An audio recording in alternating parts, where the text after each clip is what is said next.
As I may have mentioned in part one of this particular module, sleep and sleep disorders, sleep is the most basic of all altered states of consciousness.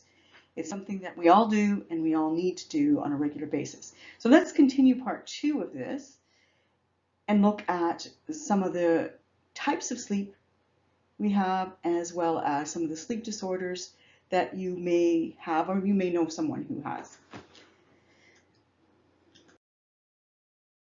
First of all, let's talk about variations on sleep. How well we sleep depends on a lot of different variables.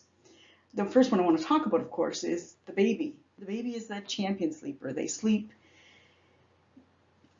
20 hours a day, if not more. They have no problem falling asleep, have no problem waking up, for the most part. They may wake up cranky because they're hungry, or they have a wet diaper, or they need some sort of attention. But for the most part, babies fall asleep again really very quickly. On the other end of the spectrum, though, when we talk about seniors, they have much more difficulty with sleep because they may have things like arthritis or chronic pain of some sort that prevents them from getting a good night's sleep. And so you might think, well, they're sleeping through the day, and it becomes a vicious cycle, if you will. Sleeping through the day may make the sleep at night challenging. And so a person who is elderly or older has much more difficulty having a good night's sleep as opposed to a baby or even a young adult.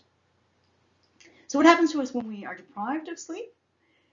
Over time, we can become quite irritable. If you've ever had a couple of days where you didn't sleep, you might snap off at your roommate, your parents, your significant other, whoever may be sharing your world with you at the particular time, and you may feel that fatigue has set in. But it's more than just that. You can also feel the shakes. You can also feel challenges in getting through the day-to-day activities and so forth. How do we make up for this? Two things. We have what's known as microsleeps. They're these short little naps that you don't even necessarily realize you're napping. So for instance, you may fall asleep and your friend says to you, "Hey, how come you didn't answer my question?" And you say, "What? I didn't realize you asked a question." So you were asleep so short a time that you missed that one brief minute or brief few seconds. And some people who have severe sleep problems may find themselves having more of these microsleeps. Another way that we sort of make up for lack of sleep is what's known as REM rebound. As you've seen before, REM is an important part of our sleep, that rapid eye movement, deep sleep that is the most restorative part of our sleep. And if we don't have that, we could have all kinds of negative effects like nightmares, delusions, and so forth that could sort of come out in our dreams. And so we may be more subject to those terrifying, terroring types of dreams as a result of REM rebound.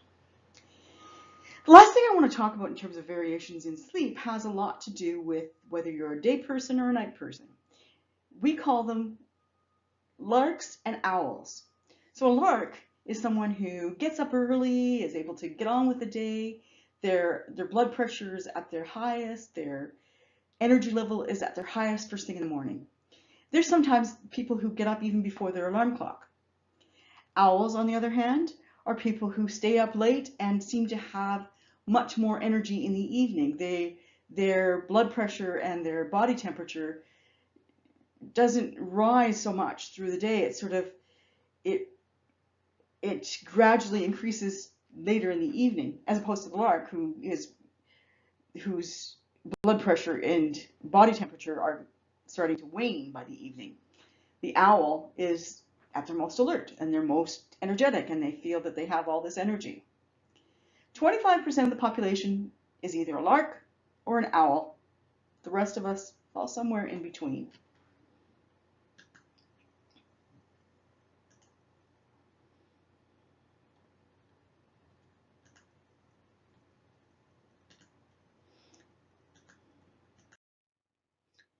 Okay, dreams. What are dreams all about? Why do we have dreams? What's the point of them? And some of you might think, well, I hardly ever have dreams. We all have dreams on a regular basis. We just don't always remember those dreams. So every night we dream, but we don't necessarily remember it.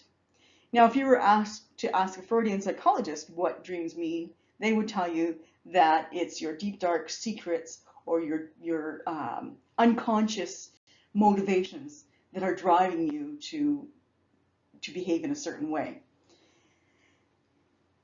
In reality, though, most of our dreams are not something that we can necessarily analyze in the same way that Freud analyzed dreams. We'll talk about that more when we get to personality a little bit later in this semester. But for now, I want you to know that there are 3 types of dreams that we have. And not all people have the third one. So I should be clear on that one. The first type of dream that we have is the REM dream. These are the ones that are very vivid, very emotional. They seem to be the most bizarre. It's the idea of being chased by a fire-breathing dragon, or climbing a high mountain and being chased by military experts, or whatever the case may be. They just seem very intense. They feel very scary. They feel like something we want to run away from. And in fact, if you wake up from a REM dream, you often might find yourself trying to catch your breath. The non-REM dreams, on the other hand, are more thought-like. In fact, you might not even think you're dreaming. You might think that you're just sort of processing your day-to-day activities. You might think that you're working on a solution to a problem that you have in your life. So sometimes these non-REM dreams can be very useful if we can find a way to remember them, number one, and number two, see how it fits in with what's going on in our day-to-day life. The third type of dream is the lucid dream. And the lucid dream is the type of dream that you are in control of your dream. So maybe you've had this really interesting dream. Oh, let's say you dreamt that you were off in some exotic place with a beautiful person, male or female, you pick your choice, whichever you would prefer to be with. And you're off at this exotic place and everything's wonderful. You're swimming in the ocean. You're having amazing sexual fantasy and so forth. And then you wake up because your alarm clock goes off and you think, damn, I wanted to remember that dream. I wanted to continue that dream. It was just getting to the good part. A person who is able to have lucid dreams could fall asleep and say, I'm going to continue that dream now. I'm going to continue on that thought pattern.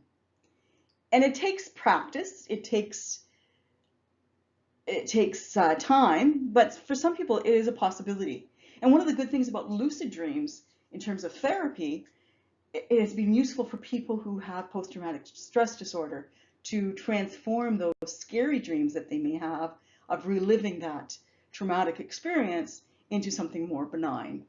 So instead of a soldier who was dreaming of being off in a war zone, you may dream that you're a florist planting gardens, for instance. Let's talk about the parasomnias now. The parasomnias are things that we normally do when we are wide awake, but in this case, we are actually sleeping. So let's talk about somnambulism first. This is sleepwalking, as you would know it. Somnambulism, we think of the person with their arms extended and in a trance-like state, sort of close their eyes, they're, feeling around to get their way around. In reality, you might not realize the person is sleepwalking until they become unresponsive. So in other words, a person who is suffering from sleepwalking may look like they have a mission and purpose, but you ask them a question and they don't answer you, or they answer you in a sort of jumbled, non-comprehensible way.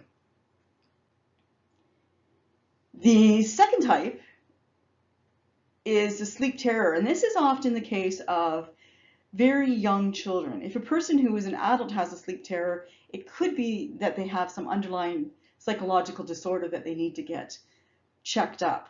But sleep terrors happen basically with this piercing scream.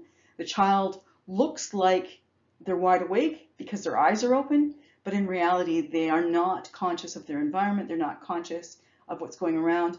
And so you have to sort of gently guide them back to sleep. And one thing more about somnambulism that I want to talk about, or sleepwalking. There's this myth that you should never wake a person who's sleepwalking. But the reality is, you want to make sure they're not in harm's way. So for instance, if a person looks like they're going to go outside, maybe you live on a busy street, you might want to redirect them back to their bed so that they can be safe and not harm themselves. So it's not a danger, it may be in fact a danger to not wake them up. The third one I want to talk about, oh sorry, let's talk a little bit more about sleep terrors. I talked about that piercing scream. And again, the child is not aware of their environment. They just have probably had a really terrific, horrific nightmare that they are unaware of. They may be going through some major change in their life that is causing them to have this anxiety that is manifested in their sleep. But usually a child who has this does outgrow them at a later stage of their life. As I mentioned before, an adult who has a sleep terror often has some kind of underlying psychological issues that they have to work through in order for those sleep terrors to go away. The third one, nightmares, we've all had from time to time. It seems to me, and probably you've experienced this as well, when you have an elevated temperature as a result of a fever, say you've had the flu and you have a really high temperature and you're trying to sleep it off, but you have these nightmares. And it's the temperature elevation that is, in some respects, causing the nightmares. It's causing that delusional thinking of your environment. And they feel very real. These nightmares can feel very, very real. And you may wake up feeling scared and worried, but they are sort of a normal part of people who have difficulty getting to the REM sleep and people who have extended or elevated temperatures. The last one, somnoliloquy, it has to do with talking in your sleep. Now, again, there's this idea that people who talk in their sleep seem to be saying something that's relevant or interesting or practical. Often that's not the case. A person talking in their sleep is often talking gibberish. Now, you may have seen someone who was able to put a sentence together or answer a question or seem to answer a question, but then if you ask them that question again later, they won't know what you're talking about. And I'll give an example. I had a friend whose brother talked in his sleep, and he said, you know, that he wanted this, this, and this, bacon and eggs and toast for breakfast. And we were getting up, myself and my friend, who I was sleeping over at her house. And so we thought, okay, well, we're going to have that. That's what we're having, so we might as well make an extra one for him as well. When he got up, he said, what's this? I want a small breakfast this morning because I have to go to some event, and he didn't want to have an overly large breakfast. So he obviously didn't realize that he was talking in his sleep and telling us that he wanted something which he clearly didn't. Let's talk about the major sleep disorders. And there's three of them that I want to talk about in particular. The first one, narcolepsy. A narcoleptic person is a person who has this incurable sleep disorder. They fall asleep at the drop of a hat. Sometimes they fall asleep in the middle of an intense activity. They've been known to fall asleep during sex, for instance. They have these uncontrollable attacks of deep REM sleep. And you can't wake them because they are so deeply in it. Now, the good thing about narcolepsy, it can be treated. It can't be cured, but medication can treat it and minimize the effects of this so that the person's not as often having these bouts and they are able to control their ability to get on with their day. Because you can imagine a person who has narcolepsy wouldn't be able to operate a car, wouldn't be able to do a lot of things that we take for granted because of the possibility of falling asleep. The second one I want to talk about, sleep apnea, can just consist of not being able to breathe. A person is sleeping and they may not even realize that their breathing has stopped. And this can be very dangerous because they could have cardiac arrest. They could, in fact, die. The person who has this, it's often that this is found out through sleep clinics that a person has sleep apnea. And so you may have known of someone who complains of having difficulty sleeping and seems to wake up a lot through the night. And sometimes it's because they're snoring and they can't breathe and so forth. Or because you push them because you're in the same bed as them and they're snoring and you can't sleep because of listening to their snoring. Often this is curable through two methods: surgery, and the second is a CPAP mask. It's basically a device that they put on their face. It's attached to a machine. That machine helps them to regulate their breathing and so that they're able to get a good night's sleep without having to worry about waking up during the night. The third one is something that we may all have experienced from time to time, insomnia. But a true insomniac is someone who has this for a longer period of time. They have difficulty falling and staying asleep. They wake too early. They don't sleep well. They're very restless. And as a result, are not able to function during the day afterwards. How do you alleviate some of these symptoms of insomnia, or how do you control for them? Those of you who've had insomnia know that it can be very challenging, but some of the things that you can do are to make your room more conducive to sleep. So for instance, make sure you have very dark curtains. Make sure you don't have a television, or you don't bring your computer or your tablet or your phone with you to bed.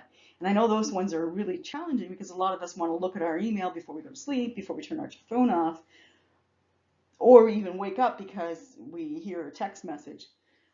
But in reality, doing those kinds of things are not helping you with sleep. They're stimulating your central nervous system, they're stimulating your reaction, and you're ending up being more wide awake than you would if you had put those devices to bed, so to speak, an hour before you went to your bedroom. So in other words, your bedroom really should be about sleeping and sex and nothing else.